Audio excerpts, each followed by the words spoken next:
ನಮಸ್ಕಾರ, ರಿವ್ಯೂ ಚಾನಲ್ಗೆ ಸ್ವಾಗತ. ನಾನು ಸೌಖ್ಯ ಗಾಂವ್ಕರ್. ಗೃಹಲಕ್ಷ್ಮಿ ಬಿಗ್ ಡೀಲ್ ಬಂಡವಾಳ ಕೊನೆಗೂ ಬ್ಲಾಸ್ಟ್ ಆಗಿದೆ. ಈಗಾಗಲೇ CAG ರಿಪೋರ್ಟ್ ಬೆನ್ನಲ್ಲೇ ಲಕ್ಷ್ಮಿ ಹೆಬ್ಬಾಳ್ಕರ್ ಕುತ್ತಿಗೆಗೆ ಬಂತ.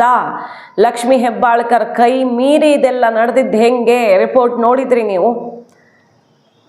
ಕಳೆದ 2.5 ವರ್ಷಗಳಲ್ಲಿ ಏನೇನಾಗಿದೆ ಅನ್ನೋದ್ರ ಬಗ್ಗೆ ಈಗ ಒಳಗಿನ ಸೀಕ್ರೆಟ್ ಹೊರಗಡೆ ಬಂದಿದೆ ನೋಡಿ. ಮೊನ್ನೆ ಹೊರಗೆ ಬಿತ್ತಲ್ಲ ರಿಪೋರ್ಟು CAG, ಅದಾದ ಮೇಲೆ ಈಗ ಎಳೆಯಾಗಿ ತೆರೆದುಕೊಂಡಿದೆ. ಹಾಗಾದರೆ ಇದರ ಹಿಂದೆ ಇರೋದು ಯಾರ ಕೈ? ಯಾರು ಹೊಡೆದಿರೋದು ದುಡ್ಡನ್ನು? ಬರೋಬ್ಬರಿ 250 ಕೋಟಿ, 225 250 ಕೋಟಿ ಯಾರ ಅಕೌಂಟಿಗೆ ಹೋಗಿದೆ? ಡೀಟೇಲ್ಸ್ ನೋಡ್ತಾ ಹೋಗೋಣ ಈ ಬೆಳವಣಿಗೆ ಬಗ್ಗೆ. ನೀವೇನಾದರೂ ನಮ್ಮ ಚಾನಲ್ನ ಫಸ್ಟ್ ಟೈಮ್ ನೋಡ್ತಾ ಇದ್ದರೆ ತಪ್ಪದೆ ನಮ್ಮ ಚಾನಲ್ನ ಸಬ್ಸ್ಕ್ರೈಬ್ ಮಾಡಿ, ಹಾಗೆ ಬೆಲ್ ಐಕಾನ್ ಕ್ಲಿಕ್ ಮಾಡಿದ್ರೆ ಎಲ್ಲ ಅಪ್ಡೇಟ್ಸ್ ನಿಮ್ಮನ್ನು ತಲುಪುತ್ತೆ. ಎಸ್ ವೀಕ್ಷಕರೇ, 1 by 1 ಹೇಳ್ತಾ ಹೋಗ್ತೀವಿ. ಜಾಹೀರಾತಿನಲ್ಲಿ ಏನು ಗೋಲ್ಮಾಲ್ ಆಗಿದೆ, ಕಡೆಗೆ ಜಾಹೀರಾತಿನಲ್ಲಿ ಗೋಲ್ಮಾಲ್ ಮಾಡೋದು ಯಾರಿಂದ ಆಗಕ್ಕೆ ಸಾಧ್ಯ? ಇದು ಜಾಹೀರಾತು ಇಂಥವ್ರಿಗೆ ಹೋಗುತ್ತೆ, ಹಿಂಗೆ ಹೋಗುತ್ತೆ ಅಂದರೆ ಅದು ಮಿನಿಸ್ಟ್ರಿಗೆ ಗೊತ್ತಿಲ್ಲದೆ ಆಗುತ್ತಾ? ಅಧಿಕಾರಿಗಳೇ ತಾವೇ ನಿರ್ಧಾರ ಮಾಡಿಬಿಡೋಕೆ ಸಾಧ್ಯನಾ? ಜಾಹೀರಾತಿನಿಂದ ಹಿಡಿದು ಇನ್ನೂ ಸುಮಾರು ವಿಷಯಗಳಿವೆ. ಎಲ್ಲ ಒಂದೊಂದೇ ತೆರೆದುಕೊಂಡಿದೆ ನೋಡಿ ಈಗ CAG ರಿಪೋರ್ಟ್ ಬೆನ್ನಲ್ಲೇ. ರಾಜ್ಯ ಸರ್ಕಾರದ ಮಹತ್ವಾಕಾಂಕ್ಷೆ ಗೃಹಲಕ್ಷ್ಮಿ ಯೋಜನೆ ಜಾರಿಯಾದ ಮೊದಲ 2 ವರ್ಷಗಳಲ್ಲಿ 225 ಕೋಟಿ ಅಕ್ರಮ ನಡೆದಿದೆ. ಸೊ ಆ 225 ಕೋಟಿ ಹೋಗಿರೋದು ಯಾರ ಅಕೌಂಟ್ಗೆ ಅನ್ನೋದು ಇಲ್ಲಿ ಇಂಟ್ರೆಸ್ಟಿಂಗ್. CAGನೇ ಹೇಳಿರೋದು, ಇದು ಮಹಾಲೇಖಪಾಲರೇ ಹೇಳಿರೋದು. 225 ಕೋಟಿ ಗೋಲ್ಮಾಲ್ 2 ವರ್ಷದ ಲೆಕ್ಕ ಇದು ಅಷ್ಟೇ. ಈಗ 3 ವರ್ಷ ಆಗಿದೆ, ಬರೀ 2 ವರ್ಷದ ಲೆಕ್ಕ ಇವ್ರು ಕೊಟ್ಟಿರೋದು. ವಿವರಣೆ ಕೊಡಿ, ಇದ್ರ ಬಗ್ಗೆ ಉತ್ತರ ಕೊಡಿ ಅಂತ ಹಲವು ತಿಂಗಳುಗಳ ಹಿಂದೆನೆ ಪತ್ರ ಬರೆಯಲಾಗಿದೆ. ಸೊ ಮಹಿಳಾ ಮತ್ತು ಮಕ್ಕಳ ಕಲ್ಯಾಣ ಇಲಾಖೆಗೆ ಈ ವರದಿ ಬೇಕು ಅಂತ ಕೇಳಿದ್ರು ಕೂಡ ತಪ್ಪಿಸ್ಕೊಂಡು ಓಡಾಡ್ತಿರೋದು ಯಾಕೆ? ಮಂತ್ರಿಗಳಾಗಿದ್ದವರು ಲಕ್ಷ್ಮಿ ಹೆಬ್ಬಾಳ್ಕರ್ ಅವರು ಈಗ ಉತ್ತರ ಕೊಡ್ಬೇಕು ಇದಕ್ಕೆಲ್ಲ. ಮತ್ತೆ ಅವರು ಮಂತ್ರಿ ಕನಸಿಗ ನುಚ್ಚು ನೂರಾಗಿದೆ ಲಕ್ಷ್ಮಿ ಹೆಬ್ಬಾಳ್ಕರ್ ಅವರಿಗೆ. ನೋಡಿ, CAG ಪತ್ರವನ್ನು ಲಗತ್ತಿಸಿ ಇಲಾಖೆ ಕಾರ್ಯದರ್ಶಿಯು ಅಧೀನ ಅಧಿಕಾರಿಗಳಿಗೆ ಪತ್ರ ಬರೆದಿದ್ದು, ತಕ್ಷಣ ಅಗತ್ಯ ಮಾಹಿತಿಗಳೊಂದಿಗೆ ಅನುಪಾಲನಾ ವರದಿ ಸಲ್ಲಿಸಿ ಅಂತ ಕಟ್ಟುನಿಟ್ಟಾಗಿ ಈಗ ಸೂಚನೆ ಕೊಡಲಾಗಿದೆ. 2023-24 ಮತ್ತು 2024-25ನೇ ಸಾಲಲ್ಲಿ ಯೋಜನೆಯ ಅನುಷ್ಠಾನದ ಕುರಿತು CAG ಲೆಕ್ಕ ಪರಿಶೋಧನೆಯನ್ನು ನಡೆಸಲಾಗ್ತಿದೆ. ಇಲಾಖೆಯು ಗೃಹಲಕ್ಷ್ಮಿ ಯೋಜನೆಯ ಫಲಾನುಭವಿಗಳು ಮತ್ತು ಹಣ ಜಮೆ ದತ್ತಾಂಶವನ್ನು ಲೆಕ್ಕ ಪರಿಶೋಧನೆಗೆ CAGಗೆ ಸಲ್ಲಿಸಲಾಗಿತ್ತು.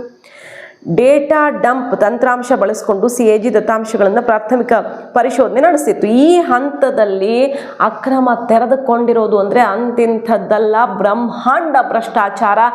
ಇದನ್ನು ಲಕ್ಷ್ಮಿ ಹೆಬ್ಬಾಳ್ಕರ್ ಅವ್ರು ಹೇಳಿಬಿಡ್ಲಿ, ಇದನ್ನು ನನಗೆ ಗೊತ್ತೇ ಇಲ್ಲದೆ ಇಷ್ಟೆಲ್ಲ ಕೋಟಿ 1 ಕೋಟಿ 2 ಕೋಟಿ ಅಲ್ಲ, 10 ಅಲ್ಲ, 20 ಅಲ್ಲ, 100 ಅಲ್ಲ, 200ಕ್ಕೂ ಅಧಿಕ ಕೋಟಿಗಟ್ಟಲೆ ನನಗೆ ಗೊತ್ತೇ ಇಲ್ಲದೆ ಅವ್ಯವಹಾರ ಆಯಿತು ಅಂತ ಹೇಳ್ತಾರ ಲಕ್ಷ್ಮಿಯವರು. ಹಾಗಾದರೆ ತಲೆದಂಡ ಅನಿವಾರ್ಯ ಆಗಲೇಬೇಕಲ್ಲ.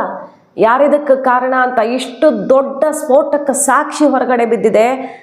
ಲಕ್ಷ್ಮಿ ಹೆಬ್ಬಾಳ್ಕರ್ ಅವರು ಅದು ಹೆಂಗೆ ನುಣುಚ್ಕೊಳ್ತಾರೆ ನೋಡಬೇಕು. ಯಾಕಂದರೆ ಅವ್ರಿಗೆ ಗೊತ್ತೇ ಇಲ್ಲದೆ ಇಷ್ಟೆಲ್ಲ ಆಗಿದೆ.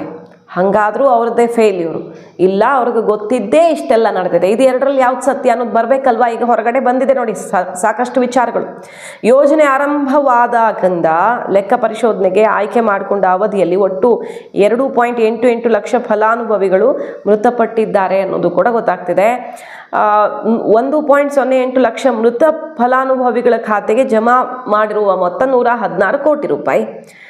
ಈಗ ಮೃತರಿಗೆ ಹೋಗ್ತಾ ಇದೆ ಅನ್ನೋದು ಒಂದೇ ರೀಸನ್ ಇಟ್ಕೊಂಡು ಅರ್ಹರಿಗೂ ಕೆಲವ್ರಿಗೆ ಸಿಗದಂಗೆ ಆಗ್ತಿದೆ. ಟೆಕ್ನಿಕಲ್ ರೀಸನ್ಸಿಂದನೂ ಆರೋಪ ಕೇಳಿ ಬರ್ತಿದೆ. ಕತ್ರಿ ಹಾಕಕ್ಕೆ ಹೋಗ್ತಿದೆ ಗೃಹಲಕ್ಷ್ಮಿಗೆ ಸರ್ಕಾರ ದುಡ್ಡು ಉಳಿಸೋಕೆ ಅಂತ. ಆದರೆ ಇಲ್ಲಾಗಿರೋ ಲೋಪನ ಏನು ಮಾಡ್ತಾರೆ ಮುಖ್ಯಮಂತ್ರಿಗಳು? ಹಾಗಾದರೆ ಇದಕ್ಕೆ ಯಾರು ಹೊಣೆಗಾರರು? ಈಗ ಜನ ಮರಣ ಪ್ರಮಾಣ ಪತ್ರ ಮುಚ್ಚಿಟ್ಟು ಅಥವಾ ಆ ದುಡ್ಡನ್ನು ಇನ್ನೊಬ್ಬರು ಫ್ಯಾಮಿಲಿಯವ್ರು ತಗೊಳ್ತಿದ್ದಾರೆ, ಸತ್ತೋಗಿದ್ರು ಅಂತ ಹೇಳ್ತಿದ್ದಾರಲ್ಲ, ಇದಕ್ಕೇನು ಹಾಗಾದರೆ ಉತ್ತರ? ನೋಡಿ ಎಷ್ಟು ದೊಡ್ಡ ಅಕ್ರಮ ಆಗಿದೆ ಅಂದರೆ 19,020 ಫಲಾನುಭವಿಗಳ ಹೆಸರಲ್ಲಿ ಕೆಲವೇ ಖಾತೆಗಳಿಗೆ ಪಾವತಿ ಮಾಡಲಾಗಿರೋ ಮೊತ್ತ ಒಂದೇ ಕಡೆ 1 ತಿಂಗಳು ಕಳೆದ ಮೇಲೂ ದುಡ್ಡು ಬರ್ತಿಲ್ಲ. ಆದರೂ 1 ತಿಂಗಳಿಗೆ 2 ಸಲ ದುಡ್ಡು ಬಂದಿದೆ ಅಂದರೆ ನಂಬ್ತೀರಾ? 60 ಕೋಟಿಗೂ ಅಧಿಕ ಈ ಥರ ಪದೇ ಹೋಗಿದೆ ಅನ್ನೋದು ಗೊತ್ತಾಗಿದೆ. ಫಲಾನುಭವಿ ಮತ್ತು ಬ್ಯಾಂಕ್ ಖಾತೆ ವಿವರಗಳು ಇಲ್ಲದೇನೆ ಬಿಡುಗಡೆ ಮಾಡಲಾಗಿರೋದು ಅದು ಹೆಂಗೆ ಸಾಧ್ಯ ಅಲ್ವಾ? ಇದನ್ನು ಮೊನ್ನೆನೇ ಹೇಳಿದ್ವಿ. ಅಕೌಂಟೇ ಇಲ್ಲದಂಥವ್ರಿಗೆ ದುಡ್ಡು ಹೋಗುತ್ತೆ ಅಂದರೆ ಇದು ಸಾಧ್ಯನಾ? ಡೈರೆಕ್ಟ್ ಟ್ರಾನ್ಸ್ಫರ್ ಸಿಸ್ಟಮ್ ಫಾಲೋ ಮಾಡ್ತಿರುವಾಗ ಸರ್ಕಾರ ಅಕೌಂಟೇ ಇಲ್ಲದವ್ರಿಗೆ ಹೆಂಗೆ ದುಡ್ಡು ಹಾಕಿದ್ರು? ಸೊ ಅದು ಯಾರಿಗೆ ಹೋಯ್ತು ಅನ್ನೋದು ಅಲ್ಲೇ ಉತ್ತರ ಸಿಗತ್ತೆ. ನಿಯಮ ಮೀರಿ ಏನೇನು ಮಾಡಿದ್ದಾರೆ ಇಲಾಖೆಯಲ್ಲಿ ನೋಡಿ. ಗೃಹಲಕ್ಷ್ಮಿ ಯೋಜನೆ ಕುರಿತು ಜಾಹೀರಾತುಗಳನ್ನು ಪ್ರದರ್ಶಿಸುವ 3.98 ಕೋಟಿ ಮೊತ್ತದ ಗುತ್ತಿಗೆಯನ್ನು ನಿಯಮ ಬಾಹಿರವಾಗಿ ಜೇಂಕಾರ್ ಅಡ್ವರ್ಟೈಸಿಂಗ್ ಕಂಪನಿಗೆ ನೀಡಲಾಗಿದೆ ಅಂತ ಕೂಡ CAG ಹೇಳಿದೆ. ಸೊ ಒಂದು ಅಡ್ವರ್ಟೈಸಿಂಗ್ ಕೊಡೋದ್ರಿಂದ ಹಿಡಿದು ಅಕ್ರಮ ಮಾಡಿದ್ದಾರೆ. ಸೊ ಯಾವ ಕಂಪನಿ ಕೊಡಬೇಕು? ಜೇಂಕಾರ್ ಅಡ್ವರ್ಟೈಸಿಂಗ್ಗೆ ಕೊಡಬೇಕು ಅನ್ನೋದನ್ನ ಅಧಿಕಾರಿಗಳೇ ತೀರ್ಮಾನ ಮಾಡಿದ್ರ. ಲಕ್ಷ್ಮೀ ಹೆಬ್ಬಾಳ್ಕರ್ ಅವರೇ, ನಿಮ್ಮ ಪರ್ಮಿಷನ್ ತಗೊಳ್ಳಿಲ್ವಾ? ಸಚಿವರ ಮುದ್ರೆ ಬೀಳದೆ ಇಂಥ ಕಂಪನಿ ಕೊಡಬೇಕು ಕೊಡಬಾರ್ದು ಅನ್ನೋದನ್ನ ಡಿಸೈಡ್ ಮಾಡೋಕ್ಕಾಗತ್ತಾ ಇಲಾಖೆಯಲ್ಲಿ? ಸೊ ಇಲ್ಲೂ ಕೂಡ ನಿಯಮ ಬಾಹಿರವಾಗಿ ಹೋಗಿದೆ ಅನ್ನೋದು ಗೊತ್ತಾಯ್ತು. CAG ಹೇಳಿರೋದು, ನಾವಲ್ಲ. ಸಾರ್ವಜನಿಕ ಸಂಗ್ರಹಣೆಯಲ್ಲಿ ಪಾರದರ್ಶಕತೆ ಕಾಯ್ದೆಯ ಅನ್ವಯ ಟೆಂಡರ್ ಕರೆದು ಗುತ್ತಿಗೆ ಕೊಡಬೇಕಾಗಿತ್ತು. ಆದರೆ ಇಲಾಖಾ ನಿರ್ದೇಶಕರ ಕಚೇರಿನೇ ಟೆಂಡರ್ ಕರೆಯದೆ ಖರೀದಿ ಆದೇಶವನ್ನು ಹೊರಡಿಸ್ಬಿಡ್ತಾರೆ. ಅದು ಹೆಂಗೆ ಕೊಡ್ತೀರಾ ನೀವು ನಿಯಮ ಮೀರಿ ಈ ರೀತಿಯಲ್ಲಿ?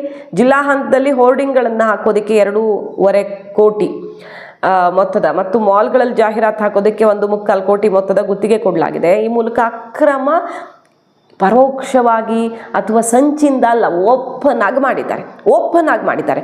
ಈ ಬಗ್ಗೆ ವಿವರಣೆ ಕೇಳಿದ್ರು, ಇದುವರೆಗೂ ಅನುಪಾಲನ ವರದಿ ಬಂದಿಲ್ಲ ಅಂತ CAG ಹೇಳಿದೆ. ಸೊ ಸಿಕ್ಕಾಕೊಂಡಿದೆ ಮಹಿಳಾ ಮತ್ತು ಮಕ್ಕಳ ಕಲ್ಯಾಣ ಇಲಾಖೆ.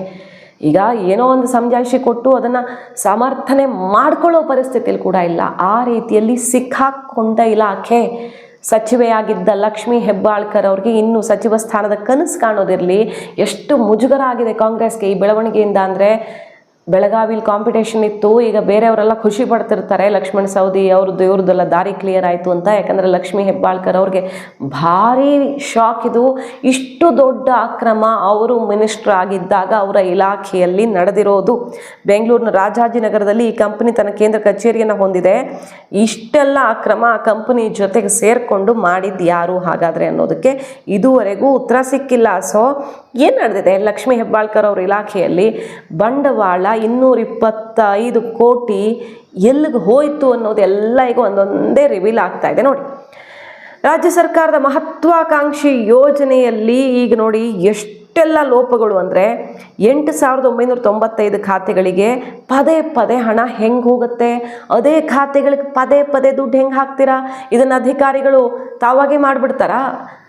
ಇಷ್ಟೆಲ್ಲ ನಿಯಮಗಳ ಪ್ರಕಾರ ಎಲ್ಲ ನಿಯಮ ದಾಟಿಕೊಂಡು ಡೈರೆಕ್ಟ್ ಟ್ರಾನ್ಸ್ಫರ್ ಆಗಬೇಕಲ್ಲ. 8,000ಕ್ಕೂ ಅಧಿಕ, ಹತ್ತತ್ರ 9,000 ಖಾತೆಗಳಿಗೆ ಪದೇ ಅದೇ ಖಾತೆಗೆ ಕೋಟಿ ದುಡ್ಡು ಹಾಕಿದವ್ರು ಯಾರು ಅಲ್ವಾ? ಸೊ ಮುಖ್ಯಮಂತ್ರಿಗಳ ಸಭೆಯಲ್ಲಿ ಈಗ CAG ವರದಿ ಬಗ್ಗೆ ದೊಡ್ಡ ಮಟ್ಟದಲ್ಲಿ ಚರ್ಚೆ ಆಗಿದೆ. ಅನಿವಾರ್ಯ ಈಗ ಈ ಇಲಾಖೆಯಲ್ಲಿ ಕೆಲಸ ಮಾಡುತ್ತಿರುವವರ ತಲೆದಂಡ ಮತ್ತು ಅವರ ವಿರುದ್ಧ ಆ್ಯಕ್ಷನ್ ಆಗಬೇಕಾಗಿರೋದು. ಸೊ ಮಾಹಿತಿಯನ್ನೇ ಕೊಡ್ತಿಲ್ಲ ಅಂದರೆ ಇನ್ನೆಷ್ಟು ದೊಡ್ಡ ಅಕ್ರಮ ಆಗಿರಬಹುದು ಇಲ್ಲಿ ನೋಡಿ. 20,000 23,000-24,000 ಜನಕ್ಕೆ ಬ್ಯಾಂಕ್ ಖಾತೆ ಇಲ್ಲದೆ ಹಣ ಜಮೆ ಆಗುತ್ತೆ. ಪದೇ ಆ ಅಕೌಂಟ್ಗೆ 2,000 ಹೋಗಿಬೀಳುತ್ತೆ ಅಂದರೆ ಎಷ್ಟು ಕೋಟಿ ಆಯ್ತಲ್ವಾ? ಯಾವ ರೀತಿ ಇಲ್ಲಿ ಡೈರೆಕ್ಟಾಗಿ DBT ಮೂಲಕ ಹಣ ಜಮೆ ಆಗೋ ಜಾಗದಲ್ಲಿ ಅಕೌಂಟ್ ಇಲ್ಲದವ್ರಿಗೆ ದುಡ್ಡು ಕಳಿಸ್ತಾರೆ ಅಂದರೆ ಅಲ್ಲೇ ರಿವೀಲ್ ಆಗುತ್ತೆ. ಸೊ ಈಗ ಸಿಕ್ಕಾಕ್ಕೊಂಡಿರೋದು ಮಹಿಳಾ ಮತ್ತು ಮಕ್ಕಳ ಕಲ್ಯಾಣ ಇಲಾಖೆಯ ಬಹಳ ದೊಡ್ಡ ಭ್ರಷ್ಟಾಚಾರವೊಂದು ತೆರೆದುಕೊಂಡಿದೆ. ವಿಪರ್ಯಾಸ ಅಂದರೆ ಲಕ್ಷ್ಮೀ ಹೆಬ್ಬಾಳ್ಕರ್ ಅವರು ಅಧಿಕಾರದಲ್ಲಿ ಇದ್ದಾಗ ಇದು ಬ್ಲಾಸ್ಟ್ ಆಗಿಲ್ಲ. CAG ರಿಪೋರ್ಟ್ ಈಗ ಬಹಿರಂಗ ಆಗ್ತಿದ್ದಂಗೆ ಎಲ್ಲ ಹೊರಗೆ ಬಿದ್ದಿದೆ. ಹೈಕಮಾಂಡನ್ನು ಪರಿಪರಿಯಾಗಿ ಕೇಳ್ಕೊಳ್ತಿದ್ರು ನನ್ನನ್ನು ಮತ್ತೊಮ್ಮೆ ಮಿನಿಸ್ಟರ್ ಮಾಡಿ ಅಂತ ಲಕ್ಷ್ಮೀ ಹೆಬ್ಬಾಳ್ಕರ್ ಅವರು. ಆದರೆ ಈಗ ಅವರ ಜೊತೆ ಕಾಂಪಿಟೇಷನಲ್ಲಿ ಇದ್ದವರೆಲ್ಲ ಭಾರಿ ಖುಷಿ ಪಡುವಂತಾಗಿದೆ. ಯಾಕಂದರೆ ಲಕ್ಷ್ಮೀ ಹೆಬ್ಬಾಳ್ಕರ್ ಅವರು ಇಷ್ಟು ಗಂಭೀರವಾದ ಪ್ರಕರಣ ಸುತ್ತಕೊಂಡು ಅವ್ರದ್ದೇ ಇಲಾಖೆದಲ್ವಾ, ಇನ್ಯಾರು ಹೊಣೆ? ನಂದಲ್ವೇ ಅಲ್ಲ ಇದು ಅಂತ ಹೇಳ್ತಾರ? ನನಗೆ ಸಂಬಂಧನೇ ಇಲ್ಲ ಇದಕ್ಕೆ, ನನಗೆ ಗೊತ್ತಿಲ್ಲದೆ ನಡೀತು ಅಂತ ಹೇಳಿದ್ರೂ ಅವರು ಫೇಲ್ಯೂರ್ ಆಗುತ್ತೆ. ನನಗೆ ಗೊತ್ತಿದ್ದು ನಡೀತು ಅಂದರೆ ಭ್ರಷ್ಟಾಚಾರ ಆಗುತ್ತೆ. ಏನು ಮಾಡ್ತಾರೆ ಲಕ್ಷ್ಮೀ ಹೆಬ್ಬಾಳ್ಕರ್ ಅವರು? ಸೊ 200-250 ಕೋಟಿ ನುಂಗಿದವ್ರು ಯಾರು? ದೊಡ್ಡ ಇನ್ವೆಸ್ಟಿಗೇಷನ್ ಆಗಬೇಕಾಗಿದೆ ಈಗ. ಇದರ ಸುತ್ತ CBI, ED ಮಗದೊಂದು ಏನು ಬೇಕಾದರೂ ಶುರುವಾಗಬಹುದು. ಈಗ ರಾಜ್ಯದ ಮಟ್ಟದಲ್ಲಿದೆ ಇದು. ನಾಳೆ ವೈಯಕ್ತಿಕವಾಗಿ ಯಾರಿಗಾದ್ರೂ ಲಾಭ ಆಗಿದೆ ಅನ್ನೋ ಮಾಹಿತಿ ದೂರುಗಳು ಹೋದರೆ, ರಾಜಕೀಯ ದ್ವೇಷ ಇರೋರೆಲ್ಲ ದೂರು ಕೊಟ್ಟರೆ ಅಲ್ಲೂ ಶುರುವಾಗುತ್ತೆ CBI, ED ಅಂತ. ಬೆಳಗಾವಿ ರಾಜಕಾರಣದಲ್ಲಿ ಇದು ದೊಡ್ಡ ಟ್ವಿಸ್ಟನ್ನು ಕೊಡಬಹುದು, ಹೇಳೋಕ್ಕಾಗಲ್ಲ. ಬೆಳಗಾವಿ ಪಾಲಿಟಿಕ್ಸಲ್ಲಿ ಎಲ್ಲೆಲ್ಲಿ ಕಿಡಿ ಹೊತ್ಕೊಂಡು ಎಲ್ಲೆಲ್ಲಿ ಹೊತ್ಕೊಳ್ಳುತ್ತೆ ಗೊತ್ತಿಲ್ಲ. ಕಾದ್ ನೋಡೋಣ. ಒಟ್ಟಿನಲ್ಲಿ ಲಕ್ಷ್ಮೀ ಹೆಬ್ಬಾಳ್ಕರ್ ಅವ್ರಿಗಂತೂ ಇದು ನುಂಗಲಾರದ ತುತ್ತು. ಮಾಹಿತಿ ಇಷ್ಟ ಆಗಿದ್ರೆ ಮಿಸ್ ಮಾಡಿದ್ರೆ ನಮ್ಮ ಚಾನಲ್ನ ಸಬ್ಸ್ಕ್ರೈಬ್ ಮಾಡಿ, ನಿಮ್ಮ ಅಭಿಪ್ರಾಯ ಕಮೆಂಟ್ ಮಾಡಿ ತಿಳಿಸಿ. Thank you.